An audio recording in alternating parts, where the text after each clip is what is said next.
Every day, about 37 people die in drunk driving related crashes. That's one person every 39 minutes. Drinking too much alcohol before getting behind the wheel can slow down reflexes and decrease a driver's ability to safely steer or use the gas and brake pedals. When an officer pulls over a suspected drunk driver, many times they'll use a portable breathalyzer to measure the amount of alcohol in a driver's breath before making an arrest. In some cases, however, our investigation found sober drivers arrested and charged with driving under the influence who were never offered or administered an alcohol breath test. Reporter Jeremy Finley examines those sober DUI arrests and uncovers a backlog of testing in Tennessee, forcing the wrongfully accused to wait months to prove their innocence. One look at how William Rose performs on his field sobriety test, and you can see why he's in trouble. And listen to what the officer says he smelled. We could smell some alcohol coming from the car. Not long after, Murfreesboro police put him in handcuffs.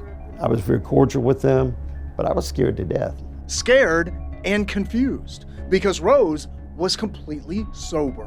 I kept telling him, I said, "Sir, you're making a mistake. I have not been drinking. I'm not impaired." So you may be thinking it's a rare case.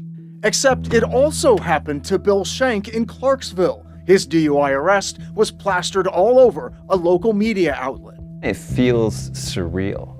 It's like a joke. And Katie Slayton in Franklin, she was arrested in front of her child's daycare. Sober Middle Tennesseans arrested for DUI. And as a result, they say lives are ruined, not just because of the public stigma, but because our investigation found they have to wait months from the state for blood tests to come back in Tennessee, showing they were sober.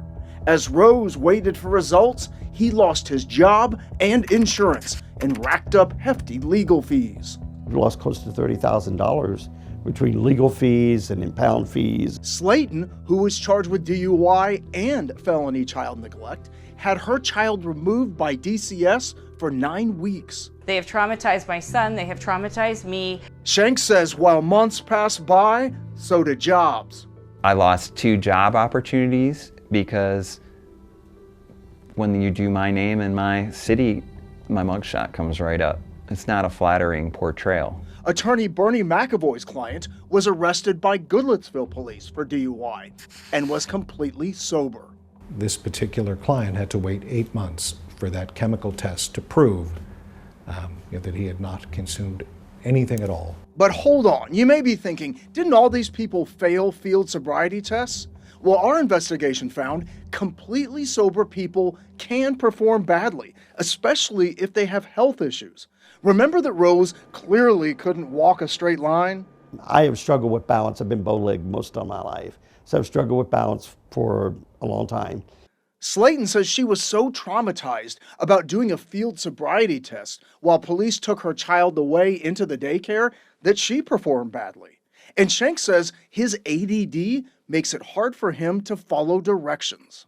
When your whole mind is like, this isn't real, it's like a dream. It's like Charlie Brown's teachers talking to you. We also found that indicators of a drunk driver can be wrong.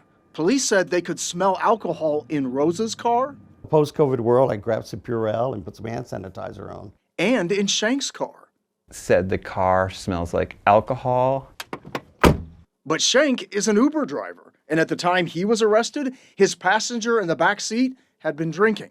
So why not just use a breathalyzer to immediately show that they were sober?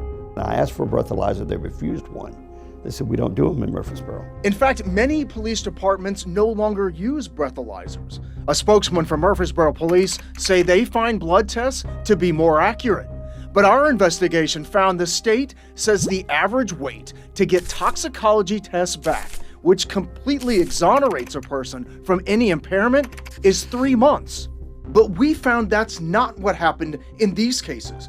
Both Rose and Shank had to wait nearly twice that long, almost 6 months.